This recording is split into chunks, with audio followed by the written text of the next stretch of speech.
तो मुख्तसर अंदाज में हम लोग मेडिवल पार्ट में क्या क्या पढ़े थे। फर्स्ट काकतीयास ने हुकूमत किया, उसके बाद मुसनूरी नायका और वेलमा ने थोड़े अरसे तक हुकूमत किया। उसके बाद बहमनी सल्तनत का जब हमला हुआ, उसकी ताब नहीं ला सके, खत्म हो गया उनका दौर।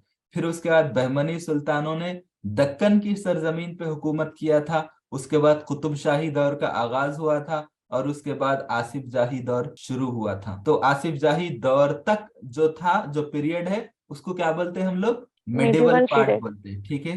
तो बहरहाल अब हम लोग काकतीयास के दौर के बारे में मुख्तसर अंदाज में आज हम लोग पढ़ेंगे। तो जैसा मैं बताया, 10वीं सेंचुरी से 1323 तक इन्होंने हुकूमत किया आंध्र देशा पर। आंध्र देशा मतलब ये मत समझो कि सिर्फ वो लोग तेलंगाना पे ही हुकूमत किए, बल्कि तेलंगाना के साथ साथ जो आंध्र प्रदेश का हिस्सा था और कुछ हिस्सा जो कर्नाटक का था, जो आंध्र प्रदेश के मुत्तसिल इलाके हैं, वहां पे वो लोग हुकूमत किए थे काकतीयास ने, ठीक है। तो जैसा हम लोग बताए कि वो लोग यादगिरी, होयला होयसालास और पांड्यास और दिल्ली सुल्तान के हम असर थे। लेकिन पहली तीन बातें बहुत ज्यादा मशहूर है काकतीयास के बारे में। तीन बातें, ठीक है। फर्स्ट ये है कि the credit of uniting Telugu speaking people. तो सबसे खास बात यह है कि इन्होंने तेलुगु बोलने वाले लोगों को मुत्तहिद किया था, इसलिए काकतीयास की हिस्ट्री तेलंगाना में बहुत मशहूर है। इसके अलावा दूसरा point, establishing the vast empire for the first time goes to Kakatiya rulers.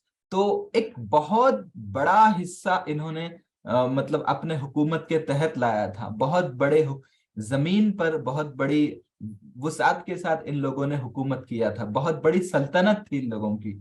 There long rule for nearly 3 centuries.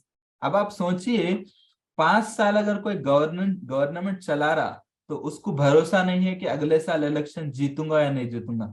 लेकिन आप सोचिए कैसे लोग थे, 300 साल तक हुकूमत कर रहे।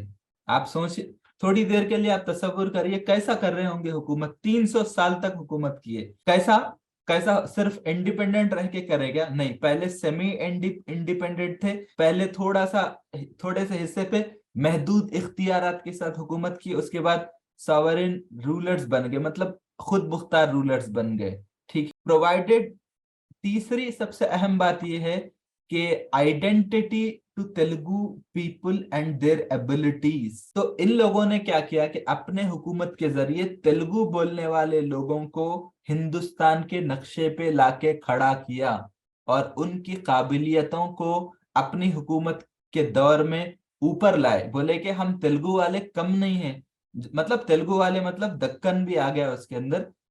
चूंकि ये लोग चूंकि नॉन मुस्लिम्स थे, तो जाहिर सी बात है तेलुगु को ज्यादा प्रमोट करते, टेम्पल्स को, उनका जो रिलीजियन है उसको ज्यादा प्रमोट करते।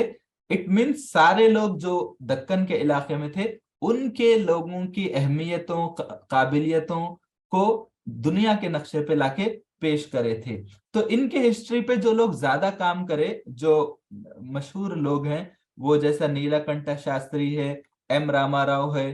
तो ये जितना हमारे पास बुक्स वगैरह मिलते, वो जो है ये लोग लिखे थे। बी एन शास्त्री बहुत ज्यादा मशहूर है इन्हों। इसी तरह पीवी परब्रह्म शास्त्री, और अमेरिकन स्कॉलर क्या है ये, टैलबोट। ये लोग क्या किए कि काकतीयास के political, socio economic and cultural history पे बहुत ज्यादा काम किए थे। अब ये इंट्रोडक्शन पार्ट हम लोग पढ़ लिए। तो और एक चीज ये है कि यही कोशिशों की वजह से, इनके कारनामों की वजह से, तीन बातें। सबसे पहले क्या क्या है तीन बातें? तेलुगु स्पीकिंग लोगों को मुत्तहिद किया, और एक वास्ट एम्पायर को ये लोग नाफिज किए, और 300 साल तक ये लोग हुकूमत किए थे। और उसके बाद इन्होंने बहुत बड़ा political, socio economic and cultural history पे एक अहम मकाम, ये लोग मतलब एक अहम काम ये लोग करे थे। तो इनके कारनामों को देखते हुए तेलंगाना की गवर्नमेंट ने वेलफेयर प्रोग्राम्स को इनके नाम से शुरू किया था। तो जैसा क्या था वो वेलफेयर प्रोग्राम, मतलब गोलुसु चेरुवुलु। गोलुसु चेरुवुलु मतलब चाइन ऑफ लेक्स। गोलुसु मतलब चाइन, चेरुवु मतलब, चेरुवु मतलब क्या है? लेक, तालाब। तालाब, ठीक है। तो गुलसु चरवो मतलब तालाबों को जोड़ने का काम। क्या काम था वो बोलिए आप जरा, वो स्कीम का नाम बोलिए।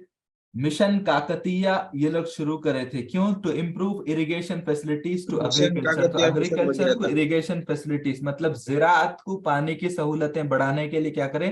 तालाबों की मरम्मत, तालाबों की बहाली का काम शुरू करे थे।